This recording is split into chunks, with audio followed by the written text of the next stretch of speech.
Esse é mais um podcast Fono Pode mais do que você imagina. E hoje eu tenho uma convidada. Ai, eu estou muito feliz de trazer essa convidada, porque ela faz parte da minha história. Eu já respondi muito parecer dessa convidada, eu já bati muito papo com essa convidada, e hoje a gente está aqui para trazer informação para você, trazer conhecimento para você e te apresentar essa pessoa maravilhosa. Eu vou até dar uma olhadinha aqui nesse currículo, porque eu fiquei encantada com o currículo dela. Essa minha amiga é formada em medicina pela Escola Superior de Ciência da Saúde do Espírito Santo, residência médica em neurologia pela Universidade Federal de São Paulo, R4 em epilepsia e eletroencefalograma na Unifesp, fellow em neurologia da Unesp, pós-graduada e preceptora em saúde da Universidade Federal do Rio Grande do Norte. A minha convidada pode muito, a minha convidada pode mais.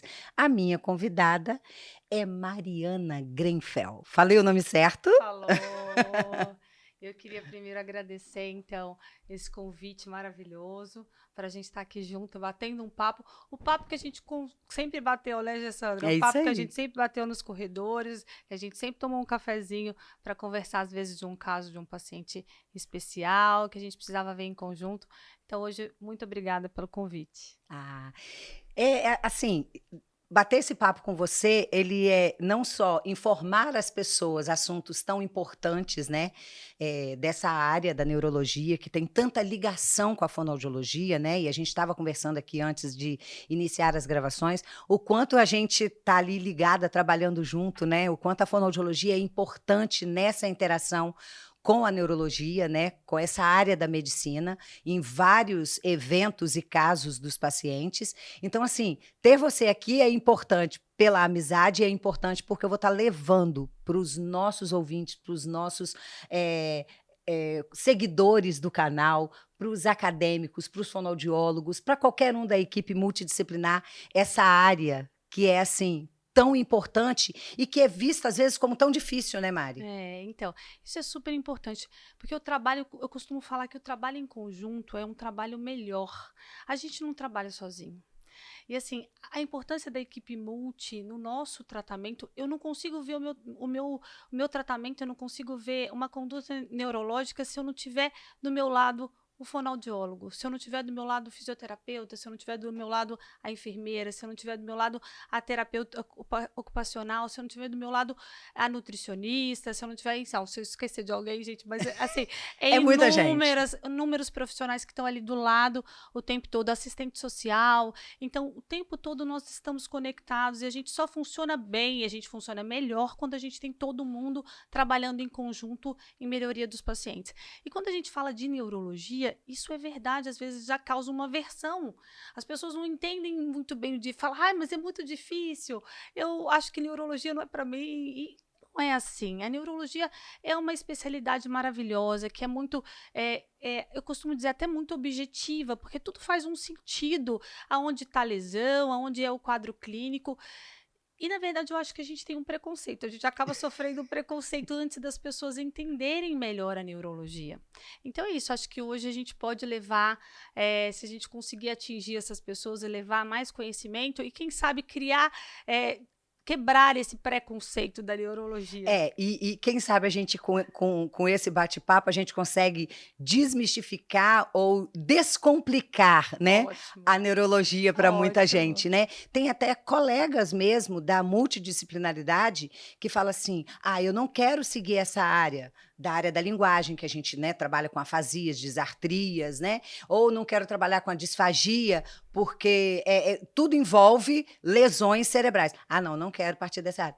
Só que, pera lá, você não vai trabalhar em nada então, né? Porque aqui está o comando, né, É de verdade. tudo, desses movimentos, complexos ou não, a neurologia está ali atuando ativamente, né? Então a gente está aqui para descomplicar, gente, É isso a aí. É uma neurologia. área muito ampla e que está crescendo muito, até por conta dos diagnósticos, da longevidade dos pacientes que estão cada vez mais ficando mais velhos, né, vivendo mais tempo e acabam tendo mais doenças neurológicas. Sendo assim, a gente consegue ainda ajudar mais. E é muito amplo, bem dentro da neurologia, a gente tem vários nichos para fono, né? A gente tem vários nichos para atuação, que vai desde o público infantil até o público mais idoso, então as doenças mais predominantes na classe infantil, as doenças mais predominantes do adolescente, do adulto, né, e do idoso, a gente consegue ter essa possibilidade, essa multipossibilidade de atuação do fonoaudiólogo aí.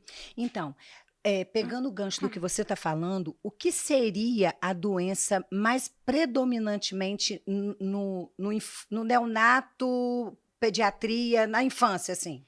Então, se a gente colocar assim do ponto de vista hoje neurológico, uma das doenças que a gente tem mais é a epilepsia. Além da epilepsia, mas a gente tem, às vezes, até as síndromes epilépticas com afasia, né? A gente sabe que síndrome de Landau-Kleffner, a gente tem, mas tem outras doenças que a gente tem inúmeras, que tem envolvimento da fono e da neurologia. A gente tem hoje muito distúrbio de neurodesenvolvimento, né? Então, o transtorno do espectro autista, que a gente pode colocar ali numa multidisciplinaridade entre a neurologia, a psiquiatria. A gente tem um transtorno de déficit de atenção e hiperatividade, os transtornos específicos da linguagem, como as dislexias, né? Então, a gente tem assim uma gama de possibilidades de tratamento e de intervenção mesmo, junto da neurologia com a fonoterapia nessas crianças, nesses infantes aí. A gente tem, e faz toda a diferença. Quanto antes a gente consegue o diagnóstico, melhor a gente tem as possibilidades de terapêutica para ter um sucesso nesse tratamento. Então vamos começar deixando os nossos ouvintes, os nossos seguidores, entendendo o que é epilepsia. Então, a epilepsia, a gente tem alguns conceitos, mas assim, é uma crise de disfunção de atividade cerebral, uma interrupção da atividade cerebral normal, digamos assim, no cérebro, e ela é recorrente normalmente, ela tem que ser recorrente para ter um diagnóstico de epilepsia. Ou a gente tem duas crises epilépticas, que não necessariamente são convulsões, com intervalos maior que 24 horas para a gente diagnosticar a epilepsia, ou a gente pode ter uma crise com uma alteração estrutural ou uma chance maior, uma alteração estrutural que causaria uma chance maior de recorrência dessas crises. Por exemplo, um tumor cerebral ou um AVC, que poderia propiciar só uma crise, já o diagnóstico de epilepsia, porque a gente sabe que isso vai recorrer. Então, a epilepsia é isso aí. E batendo um papo com você antes da gente sentar aqui, a gente estava falando de como você que está ligada nisso, até porque é uma das suas áreas de atuação e especialização, então quer dizer, você é uma referência nesse assunto, você assistindo um evento, né, na televisão de uma pessoa muito importante, a gente pode falar aqui porque está na internet, né, esse vídeo e esse assunto, e aí eu queria que você falasse sobre. Então, eu estava contando essa história, né, que foi alguns anos atrás, numa pesagem de uma luta do Anderson Silva e com outro lutador, acho que é o Chris Weidman, e aí eles estavam, depois de uma pesagem, ele estava conversando com o apresentador do UFC, quando ele teve uma parada comportamental, teve um desvio do olhar, conjugado, eu não lembro o lado, mas teve um movimento clônico do braço, então ele desviou o pescoço, desviou os olhos e teve um movimento clônico muito breve, de segundos ali, e que ficou caracterizado para mim, por exemplo, como epileptologista, como uma crise focal perceptiva, que a consciência está preservada. Provavelmente ele já deve ter tido outros eventos, eu não sei se isso é uma história pública ou não, porque de fato eu não acompanho tanto a luta assim, foi um evento isolado que eu estava passando na TV, mas provavelmente isso é decorrente das lesões, né, de traumatismo craniano da própria luta. É muito provável que seja essa etiologia. A gente não tem como falar assim, porque não sou a médica Não dele. é o seu paciente, não né? é o paciente, mas Isso muito provável tem essa ligação. Então, como pessoas famosas têm crises, uma outra pessoa que é super famosa, que já virou nossa a embaixadora da Liga Brasileira de Epilepsia, que é a Camila Coelho, que é uma super influencer, Sim. que fala de moda, fala de, enfim, de inúmeros assuntos na internet, mas muito conhecida, que ela já publicou dizendo que tem epilepsia, que foi nossa embaixadora da Liga Brasileira de Epilepsia. E é importante as pessoas, muitas vezes, terem ideia de que pessoas famosas, de pessoas importantes, elas também têm elas também sofrem de transtornos neurológicos, porque fica parecendo que desmistifica mesmo a afecção, a doença neurológica. Faz com que as pessoas se sintam mais próximas, né? Não tira um pouco desse preconceito, dessa questão antiga da epilepsia, de que era uma coisa que a gente não podia nem falar. E que como se o paciente que tem esse diagnóstico, ele tivesse que viver isolado, né, ele tivesse que viver à margem, assim, né, não interage, não estuda, não se comunica e está muito longe disso, É muito pelo né. contrário, 70% dos pacientes hoje das crises, das epilepsias, são de facílimo controle. É um neurologista geral, ou até às vezes um clínico geral mais que tenha mais conhecimento, consegue até controlar na unidade básica de saúde. 30% desses casos é que são epilepsias de mais difícil controle. Né? Então, esses pacientes que vão precisar mais de um auxílio mais especializado, como um epileptologista, mas 70% é de fácil, esses pacientes vão ter uma vida totalmente normal e tem a possibilidade de ter exatamente todas as mesmas funções de um paciente que não tem doença nenhuma. Então, aí a gente levando para esse sentido, assim, de desmistificar mesmo e ter mais acesso de entender e sem nenhum preconceito, sem nenhum exagero, né, para esse paciente que tem esse diagnóstico, o que fazer, né, o que seria uma crise epiléptica, assim, visível, e o que fazer? Então, a gente ajudar talvez mães, ajudar talvez pais, pessoas assim, né, no seu dia a dia que pode ter um filho ou algum conhecido, parente, alguma coisa assim. Nossa, eu acho essa pergunta assim extremamente importante, sabe, Gessandra, porque eu vejo isso acontecer de forma recorrente, é uma coisa que eu sempre abordo no consultório, nas minhas consultas, e que os pacientes e que os acompanhantes, os próprios pacientes muitas vezes fazem errado, às vezes a pessoa não tem noção do que faz. Mas é diferente quando eu falo assim, o que fazer, a gente vai fazer, a gente vai falar, mas quando isso acontece com um parente da gente que a gente às vezes fica Aham. congelado e a gente não sabe por onde começar. Mas, enfim, quando a gente tem uma crise convulsiva, que é a convulsão que todo mundo conhece, que o paciente cai no chão, ele se bate e às vezes baba, às vezes pode ter liberação de esfíncter, quer fazer xixi, perdeu o esfíncter mesmo.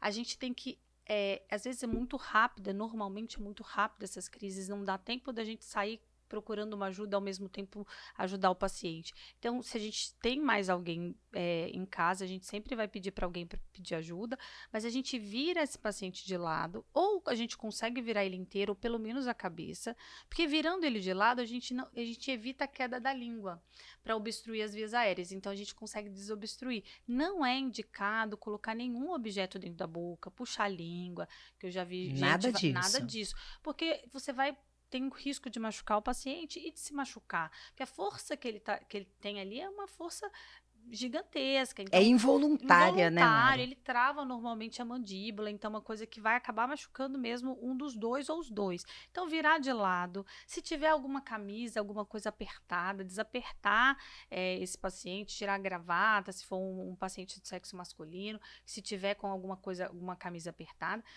Proteger a cabeça, porque a gente evita da cabeça ficar batendo, né? Tirar os objetos de perto que possam criar algum mal-estar, algum trauma ali, né? Se tiver alguma Um quina, acidente um mesmo, assim, né? acidente, enfim.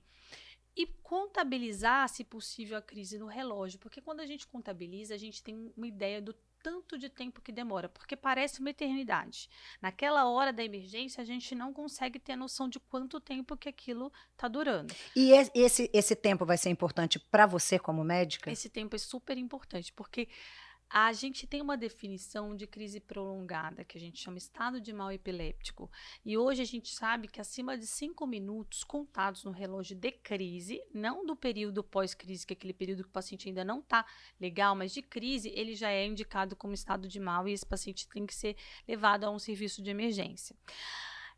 Ou acima de 5 minutos, ou se essas crises forem recorrentes. Então, eu tenho mais de uma crise, né, sem recuperação da consciência, ou com uma recuperação incompleta. Então, o paciente acordou, mas ele não consegue falar, ele volta a dormir, ele não está bem, e aí tem logo outra crise. Aí a mesma coisa acontece em outra crise. Então, se eu tenho essas crises recorrentes, eu também preciso levar ele num serviço de emergência. Então, quando levar num serviço de emergência? Então, você já explicou o que a gente pode fazer, que é muito válido, eu acho que é muito importante a gente saber disso, né? Virar o paciente, dar esse menos risco, né, na cabeça de ficar se batendo, tá? Mas eu deixo passar e ok, ou quando eu tenho que levar até um serviço? Então, se ele é um paciente com diagnóstico de epilepsia, ele vai ter um médico assistente. Normalmente, pode ser que esse paciente já tenha uma crise, ele já tem crise de escapes, né? E talvez não precise ser levado à emergência, porque a gente só faz pedir para anotar num diário de crise, espera a crise passar, o paciente está bem e vai comunicar ao médico assistente desse paciente. Se isso é uma primeira crise, esse paciente nunca teve crise, então ele vai ser levado no serviço de emergência. Se essa crise provocar uma alteração neurológica, que a gente chama alteração focal, então se ele tem uma diminuição de força, se ele tem uma mudança comportamental, se ele tiver alguma coisa junto, ou uma febre, enfim, se for uma coisa diferente do habitual, ele tem que ser levado ao serviço de emergência. Se essa crise for prolongada, então acima de 5 minutos contados no relógio, ele precisa ser levado, ou se essa crise for recorrente, então uma crise atrás da outra também ele precisa ser levado. A maior causa de escape de crise hoje é não tomar o remédio, é o uso irregular das medicações. Então, é um paciente normalmente que já tem o diagnóstico de epilepsia e que fez uso irregular ou que esqueceu o remédio. Então, esses pacientes, eles resolvem rápido, eles têm a crise e depois eles não recorrem, né, tão frequentemente. Ao mesmo tempo, isso pode ocasionar uma crise prolongada, que seria o estado de mal epiléptico, e ele ter necessidade de internação. E o que eu achei interessante no que você falou e me reportou a um episódio que eu presenciei. Hoje eu não atendo mais domiciliar, né? Não faço mais esse atendimento de home care, atendimento particular domiciliar. Mas eu ainda fazia, né? Já tem, acredito que uns 6 anos isso. E atendendo esse paciente, então por que eu achei interessante trazer essa abordagem de você? Porque eu estava ali como fonoaudióloga, fazendo a minha terapia, em um paciente que tinha sequelas de AVC. Dentro dessas sequelas, eu estava tratando disartria, afasia e disfagia, né? Então, eu estava tratando esses 3 sintomas ali, né? As sequelas, né? Dificuldade na fala, dificuldade na linguagem, né? E dificuldade para se alimentar, para deglutir, para engolir. E aí, eu atendendo, esse paciente teve uma crise. E ele caiu, e foi toda essa ação que nós tivemos. Eu, terapeuta que estava ali na hora, e a filha desse paciente. Então, a gente logo providenciou proteger a cabeça, né? E esse paciente ficou se debatendo no chão, no tapete, e a gente providenciou uma almofada, e a gente protegeu a cabeça, e só observamos. E ela já tinha essa orientação de vocês, médicos, e ela marcou no relógio. E, de fato, pareceu uma eternidade. Então, às vezes, quando você está vivendo a situação, você vai falar assim, isso durou, doutora, durou muito tempo. Não, porque no relógio foi menos de 1 minuto. É isso aí. Foi menos de 1 minuto. Não me lembro, assim, segundos, mas eu sei que foi menos de 1 minuto que ela virou e falou assim, falou com a outra pessoa ao lado, né? Não chegou a 1 minuto. Eu falei, que bom. E aí, a gente continuou ali, conversou, o paciente retomou a consciência, ainda letárgico. Normal isso? É o normal. Esse pós-ictal, né, que a gente chama depois da crise, o paciente, ele retoma a consciência, mas muitas vezes fica sonolento, quer dormir, às vezes fica desorientado, não entendeu o que aconteceu ainda, demora um pouco para que essas coisas fiquem normais de novo, né? O pós-ictal, ele dura habitualmente 1 hora. Tá? Depois da crise, ele pode durar até 24 horas, mas normalmente 1 hora o paciente já melhora essa questão de sonolência. Tem uns pacientes que têm dor de cabeça logo depois, enfim, cada um vai ter um sintoma. Esse tempo da crise determina esse tempo pós-crise? Se a Não. crise for muito grande, ele demora mais, se a crise for pequena? Não tem relação, não. Assim, a gente sabe que às vezes quando o paciente tem crises reiterantes, mas aí já é o estado de mal, ele pode não retomar, assim, com uma nível de consciência normal, mas não tem relação. Tem alguns pacientes, inclusive de AVC, ou que tem tumor, que provocam as crises, que depois de uma crise eles sentem fraqueza daquele lado que eles já tinham a fraqueza antes. Então, eles têm uma piora assim, temporária, digamos, do déficit anterior. Então, eles já tinham uma fraqueza de um lado, eles têm a crise. Aquela fraqueza, ela tem uma piora, mas isso é transitório. Isso depois retoma ao basal dele, né? Com aquela fraqueza anterior que ele já tinha da sequela do AVC ou da questão tumoral. Nesse caso que eu acabei de contar, a gente, claro, suspendia a terapia, eu estava na metade da terapia, assim, do tempo, né, de terapia, a gente suspendeu, eu fiquei ali, senti o paciente letárgico, senti o paciente um pouco aéreo, de fato, o estado de consciência, lucidez e interação, apesar das sequelas do AVC, ele era muito presente na terapia, não ficou, e ali eu acolhi a família naquele tempo, apesar de estar acostumada a passar por esse episódio. Nós, como terapeutas, principalmente o fonoaudiólogo ou o fisioterapeuta, que vai em ambiente, né, domiciliar, você acaba inserido nesse contexto, né, da família. Então, não dá para você passar por uma situação dessa e falar, tchau, tô indo embora porque a terapia acabou. Não é? Então, eu acolhi essa família, mesmo ela estando acostumada com o que aconteceu, eu acolhi aquela família, conversei, fiquei um tempo mais com aquele paciente ali, com a filha, com a esposa, e me despedi e fui embora, e a terapia ficou por ali, depois a gente retomou. Então, assim, é mostrar para você, profissional, que você pode passar por isso, né? Mas aqui no Fono Pode Mais, a gente aprende como lidar, a gente aprende o que pode acontecer e aprende até o que fazer se você se vê numa situação dessa, né? E aí, continuando a nossa conversa, vamos falar do AVC. Né? E a gente tem, dentro desse assunto AVC, a gente tem até notícia muito boa, né? Para dar. Você acabou de participar, né, como neurologista. Foi simpósio? Foi simpósio capixaba. Segundo? Quarto. Sexto, na verdade. Sexto simpósio capixaba de neurologia. E você tem informação boa para falar sobre isso, mas eu quero começar, assim como a gente caminhou, né, um pouco, né? Porque é um pouco, né, Mari? Dentro de tudo que você estuda, de tudo que você sabe sobre esse mundo da neurologia e da epilepsia, a gente só passeou, a gente pincelou ali, já deu algumas informações. O que o paciente, o que nós, né? Não é o paciente, o que eu, Gessandra, você, Mariana, e nossa família e nossos conhecidos, o que a gente deve fazer, o que a gente pode orientar para prevenir o AVC. E eu falo isso porque a gente estava conversando e eu estava estudando o AVC 2022-2023 foi a maior causa-morte no Brasil. Não é isso, Mari? Mesmo. Fala aí. Então, a gente pode fazer muita coisa, né? Tem coisas que a gente não consegue modificar, por exemplo, que é a idade, né? A gente sabe que um dos fatores de risco para as doenças cerebrovasculares, assim como as doenças cardiovasculares, é o envelhecimento, né? A gente tem AVC em jovem, claro, mas é a minoria. A maioria é AVC em pessoas mais velhas.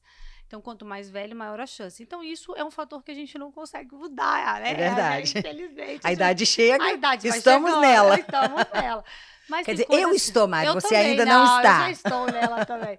E aí a gente pode mudar alguns fatores. Então, o que a gente pode mudar? O sedentarismo, então, atividade física, praticar atividade física regular, ter uma alimentação saudável. Então, a gente fala alimentação saudável, acho que fica uma interrogação, né? O que será? O que seria essa alimentação saudável? O que eu tenho que comer? Eu vou colocar em termos de estudo, porque a gente tem estudos de dietas específicas. A gente sabe que não é uma verdade absoluta, que isso tem que ser individualizado, assim como todos os tratamentos, mas em termos de estudo científico que a gente tem hoje na dieta do Mediterrâneo, que é uma dieta mais rica em gorduras boas, peixes, né? Dietas menos carboidrato, então é o que a gente costuma dizer. Então, reduzir, a gente brasileiro ainda come muito carboidrato, né? A gente comer mais proteína, a gente comer gorduras boas, diminuir as frituras, evitar, né? Retirar do nosso cardápio fritura, carne gorda. Então, essas coisas elas têm que ser a exceção da exceção e tentar viver com uma dieta mais equilibrada. Evitar o tabagismo, que ainda tem muito no nosso dia. Então, tirar o tabagismo, consumo de bebidas de forma moderada, controle dos fatores de risco. Então, cuidado com a hipertensão, tem que estar controlado. A pessoa tem que ir no médico para saber se ela está hipertensa, se ela não está. Então, as pessoas falam, não tenho nada, não tenho comorbidade, não tenho nada, mas ela também não vai medir a pressão, não vai Baseada no em médico. que ela diz eu não tenho nada? Ela não Então, foi na doutora Mariana, ela não foi no outro médico, ela não procurou baseado em quê, né? Então, eu não consigo entender, porque às vezes fala assim, mas ele não tem nenhuma comorbidade, mas ele vai no médico? Não, ele não vai no médico. Então, como é que ele vai saber se ele tem? Tem pacientes que costumam até falar, eu não vou no médico não, porque eu vou descobrir um tantão de coisa. Só as coisas que as pessoas só têm e não sabem. Então, nada, a gente não vai descobrir nada que as pessoas não têm. Você não vai inventar nada, né, Mari? Nada. Então, a hipertensão, a dislipidemia, que é aumento do colesterol, aumento do triglicerídeos, tem doenças que são familiares, essas doenças às vezes podem ser familiares, mas tem medicamentos para tratar. Então, a glicose, a glicemia, o diabetes, então eles precisam ser todos controlados. Se a gente conseguir fazer isso, que são medidas assim, que eu não acho que tem muito esforço nisso, é uma atividade regular, 3 vezes por semana, atividade aeróbica de preferência, uma dieta equilibrada, que acho que também não tem, né, no final de semana você come de vez em quando uma coisinha ou outra, mas no dia a dia a gente tem que ter uma dieta equilibrada. Abolir o tabagismo e o controle dos fatores de risco, que com um check-up, às vezes a cada 6 meses, um check-up anual, uma ida ao cardiologista, ao clínico geral, ao médico da família, ao geriatra, ao próprio neurologista, a gente resolve isso. Eu acho que isso está muito difícil de ser alcançado. A gente consegue evitar muito os AVCs. E a gente precisa entender que você pode mudar a história da sua família a partir de você. Né? Então a gente fala que doenças que são comuns na família, o pai era hipertenso, a mãe era hipertensa, o pai era diabético, a mãe era... Tá, mas eu posso mudar essa história, eu não preciso herdar isso, eu posso escolher herdar coisas boas, né? Mesmo, talvez com o meu mudança de hábito, né? Mudança de comportamento mesmo. Então, atividade física, né? A gente tem falado disso. Nos outros podcasts a gente falou sobre isso, né? Teve até um convidado aqui que eu amo de paixão, Dr. Tiago Mello.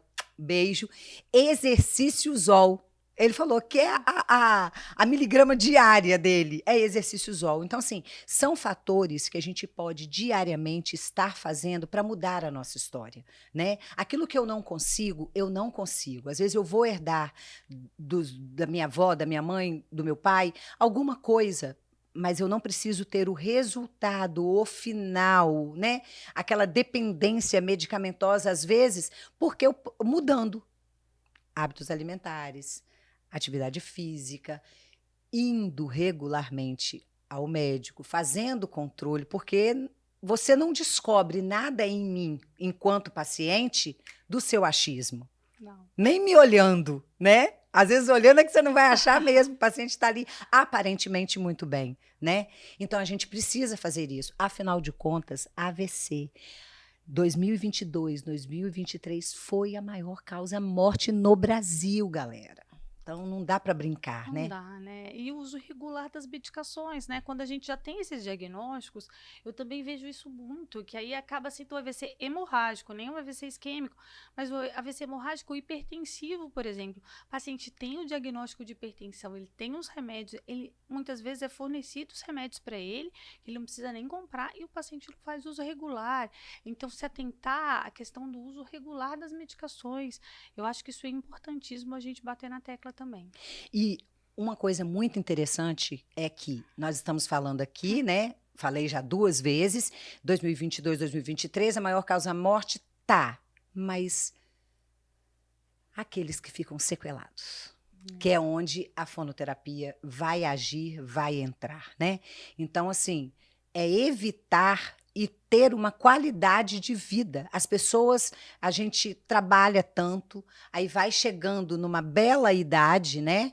E aí, se você não se cuida, se você não vem se cuidando, você pode ser acometida, né? Acometido por um acidente, né? Que é o acidente vascular.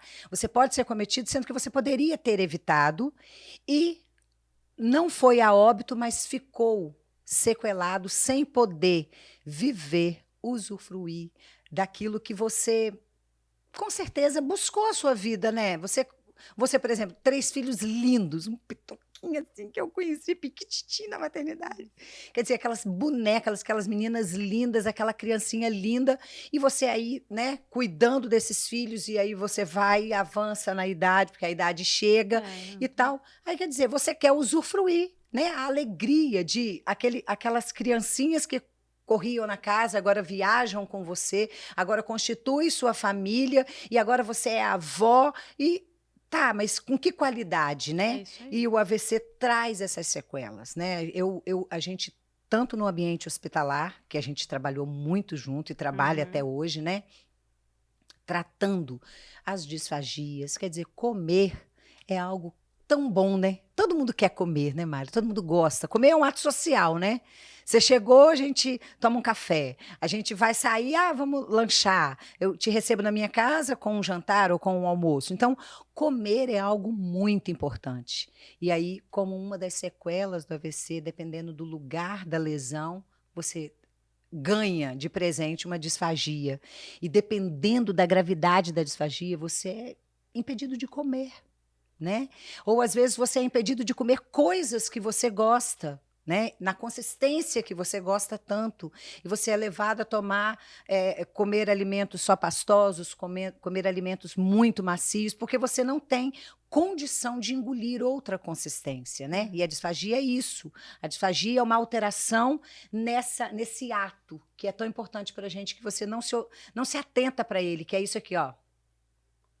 Engolir saliva, né?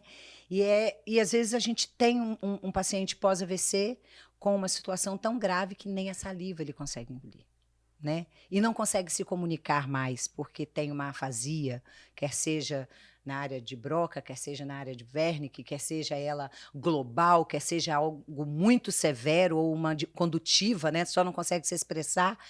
E a gente está ali para ajudar, está ali para atender, mas muitas coisas a gente também poderia evitar, né?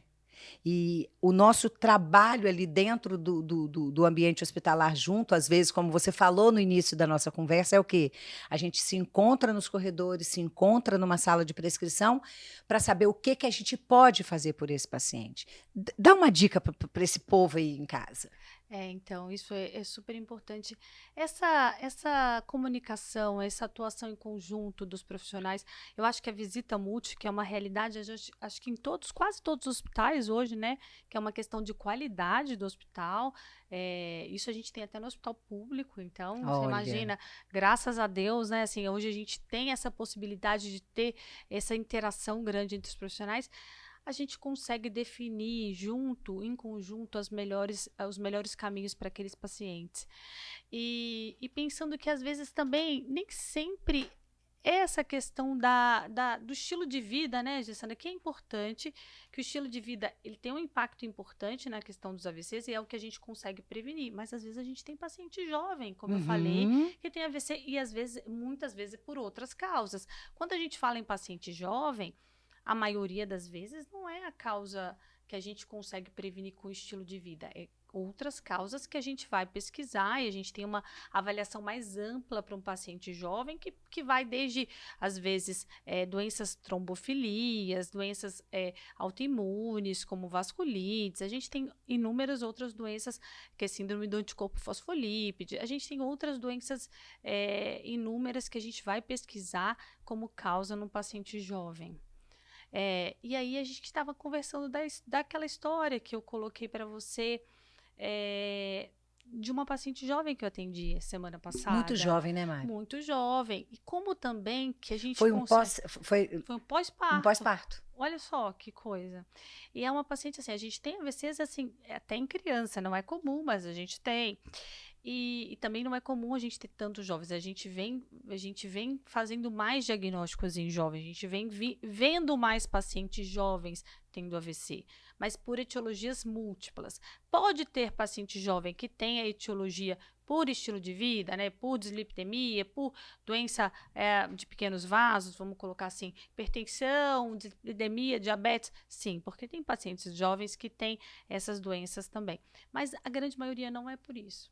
E essa paciente, a gente ainda não conseguiu identificar a causa, né, ela está internada, ela foi internada, acho que talvez ela tenha até recebido alta já, mas vai seguir na investigação da etiológica, mas é uma paciente que por volta dos 30 anos, fez um parto cesáreo, foi submetida a um parto cesáreo, e no 5º dia pós-parto, ela teve um quadro súbito mesmo, de uma hemiparesia, ou seja, perdeu força de todo o lado do corpo, e uma disartria. E a fala dela era tão disártrica, era tão embolada, que era difícil de entender. A gente conseguiu se comunicar.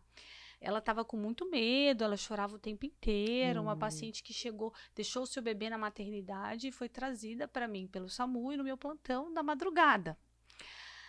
E ela estava, como ela tinha esse parto, que era um parto, que é uma cirurgia, né, de grande porte, a gente não podia fazer o trombolítico endovenoso, que é o remédio que a gente faz para dissolver o trombo. Ela também estava fora do delta, que é o tempo que a gente tem para fazer esse remédio venoso para tirar o trombo.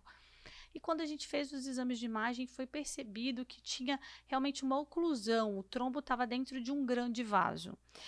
E nesse contexto ainda tinha tempo da gente tentar salvar esse pedaço do cérebro ali acometido. Coisa então, linda, gente. E é muito emocionante, porque a gente tem a possibilidade de fazer um procedimento que faz um cateterismo e aspira mesmo esse trombo desse grande vaso, possibilitando de verdade a fluidez do sangue ali naquela topografia. Então, volta a vascularização normal naquele lugar.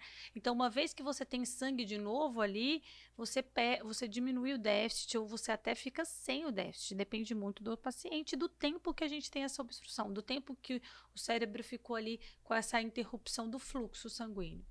E aí essa paciente foi submetida com sucesso. Lembro que ela ficou com medo do procedimento.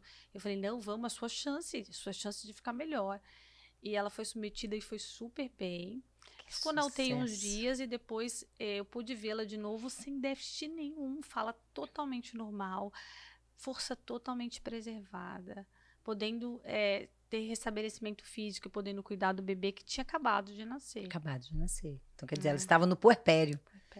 E é acometida dessa forma. Eu tive o privilégio de trabalhar com pessoas como você, como Vanessa Loyola, como o Dr. César Rafim, né, que voltou para o Sul, e com Fiorotti.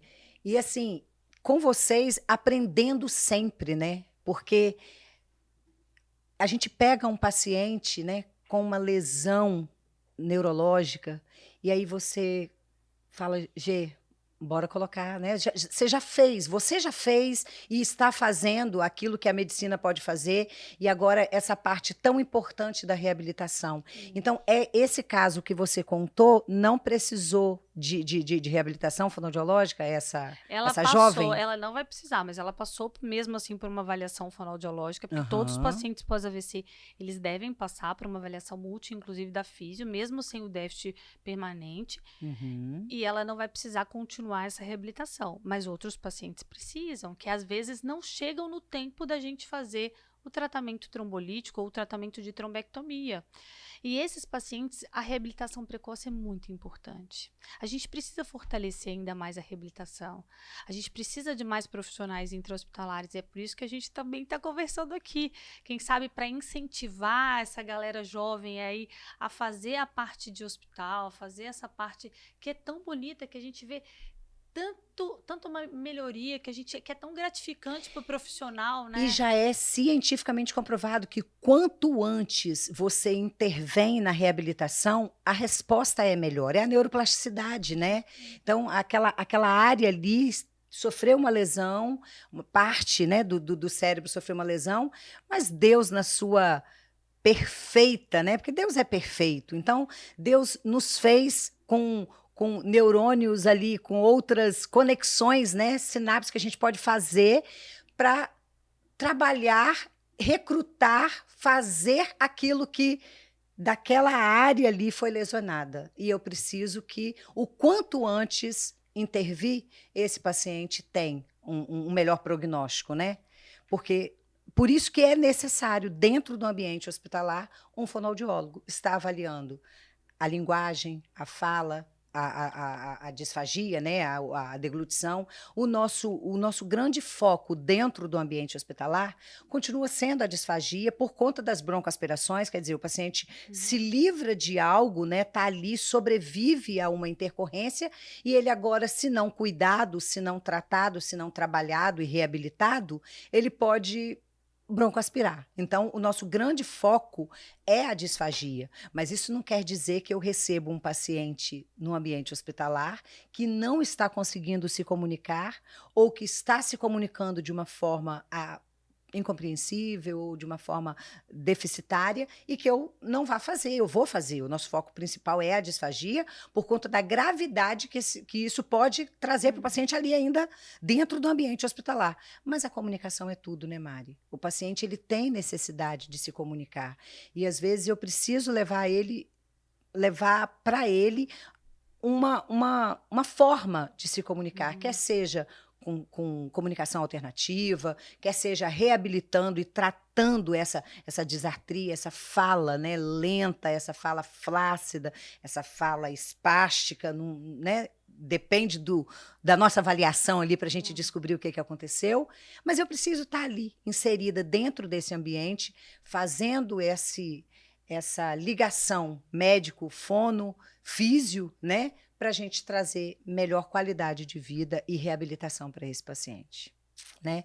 Agora, me conta a notícia boa, que a gente já conversou sobre ela, do serviço que a gente tem no nosso estado e que é um serviço público. Então, a gente tem alguns serviços de AVC, né, no estado, a gente tem alguns serviços privados, robustos de muitos anos, né, como o Hospital Meridional de Cariacica, e a gente tem serviços do SUS, a gente tem um serviço do SUS que foi inaugurado como unidade de AVC em 2012, é um serviço que já temos uma história aí pela frente. 11 anos. E que é gratuito, né, ele é porta fechada, ele atua como porta fechada, e quem faz essa regulação é o SAMU. Então, a importância de quando o paciente suspeitar de um déficit neurológico agudo de um AVC, de ligar para o 192, que é o SAMU, e o SAMU fazer essa regulação, essa interface com o neurologista que está de plantão disponível para esse atendimento. Esse serviço, ele funciona já há bastante tempo, a gente consegue hoje fazer todos os tratamentos que temos disponíveis a nível mundial, não tem nada que a gente não consiga fazer que está determinado no Brasil pela Anvisa, a gente consegue todos os tratamentos, desde que com indicações precisas, cada caso é um caso, os tratamentos vão ser individualizados, e quando a gente mostrou agora no simpósio capixaba de neurologia, de AVC, o simpósio capixaba de AVC, a gente demonstrou que depois que a gente conseguiu abrir esse serviço, a gente teve uma queda drástica da mortalidade por AVC no Espírito Santo.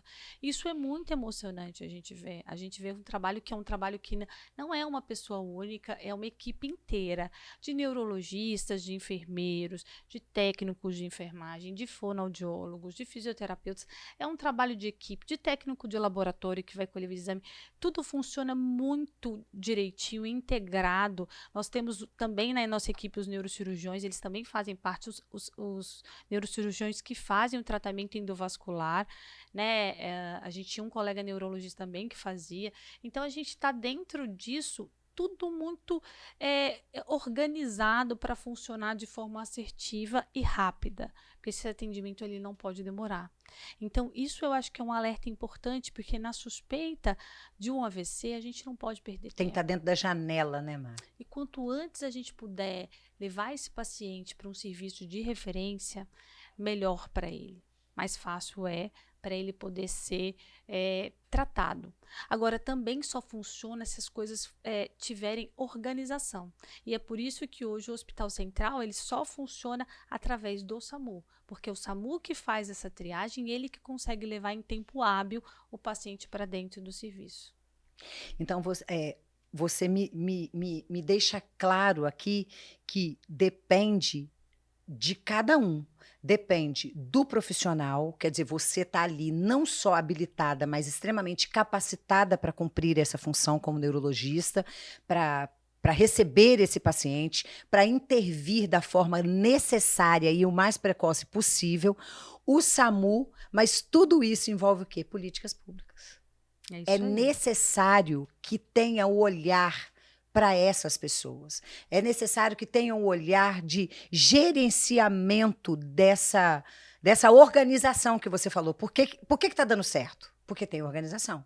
Não é qualquer... como eu posso dizer? Não é qualquer pessoa, não é pessoa, mas não é com qualquer história, né, de acometimento que eu vou estar sendo levado para esse serviço.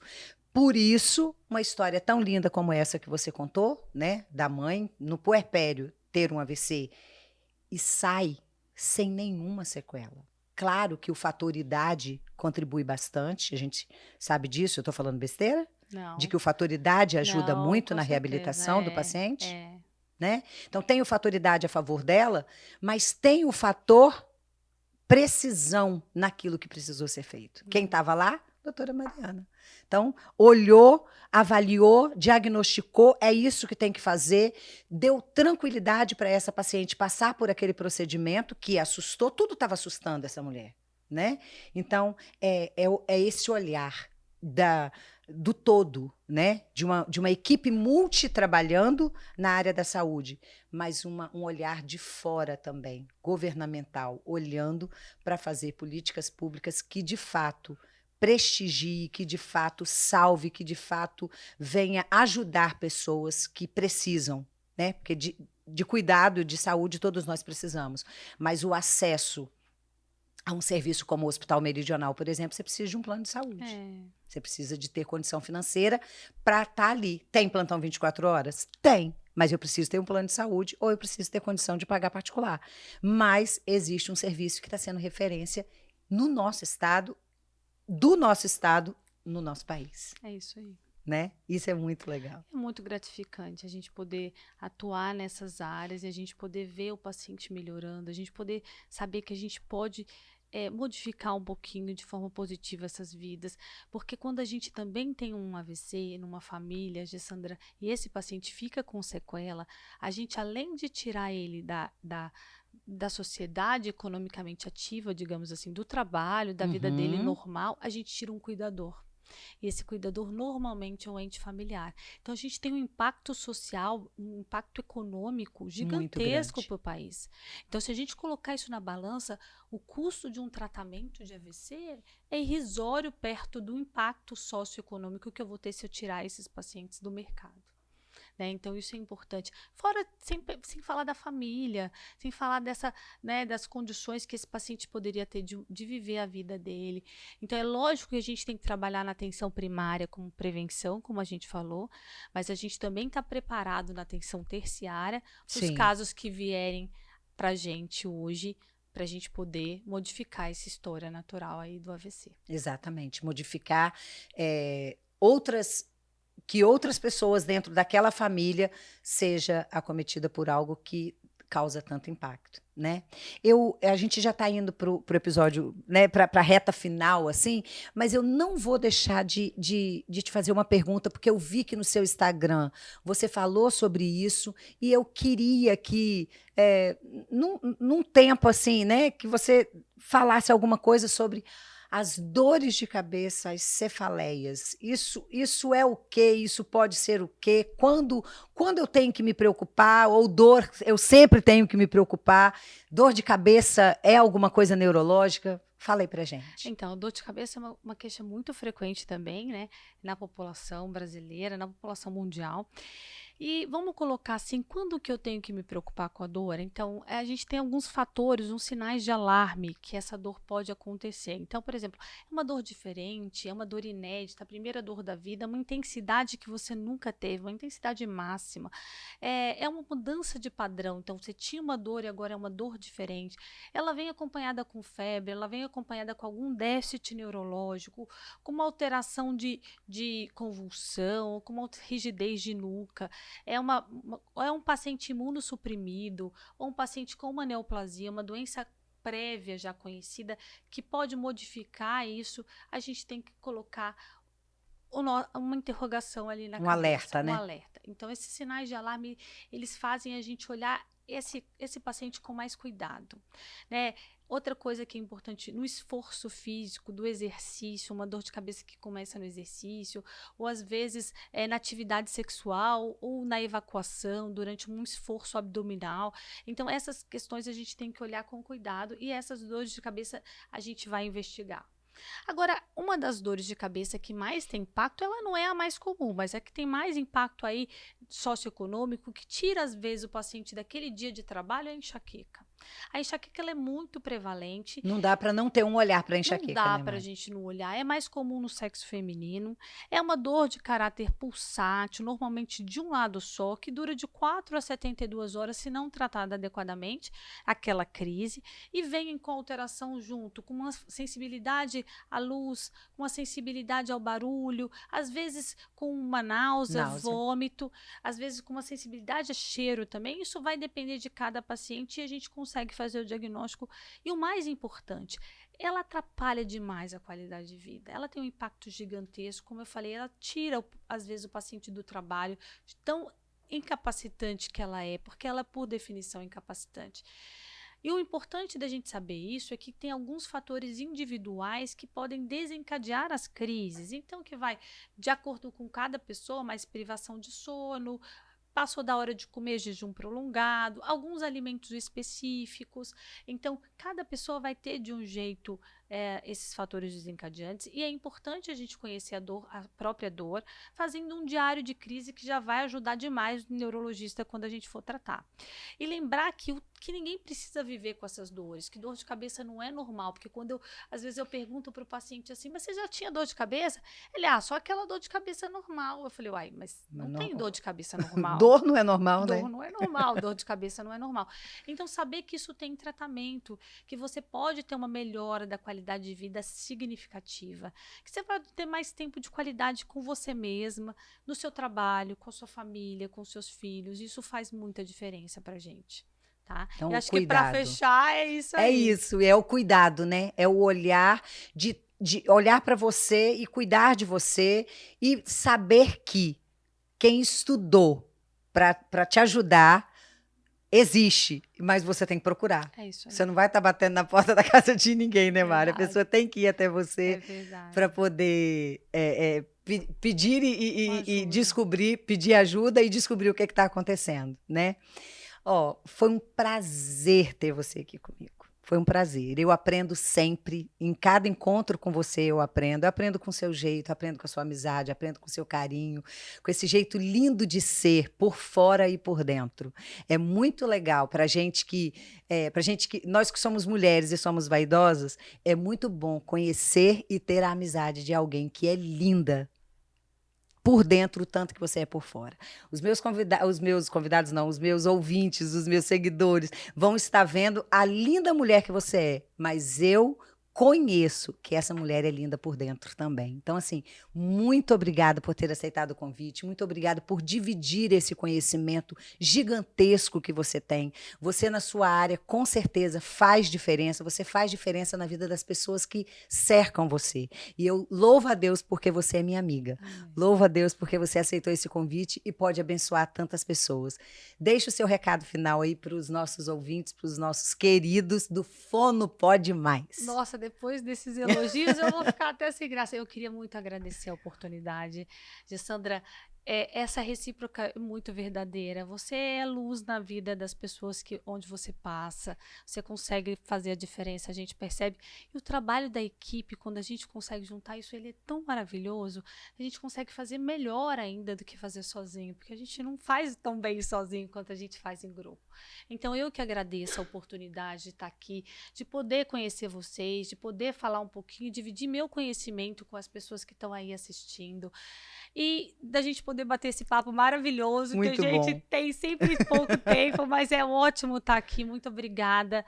E, assim, só agradecer e ficar aqui à disposição para outros convites, quem Com sabe aí nas certeza. próximas vezes. Com certeza. Gente boa tem Pode que ter me parte chamar. 2.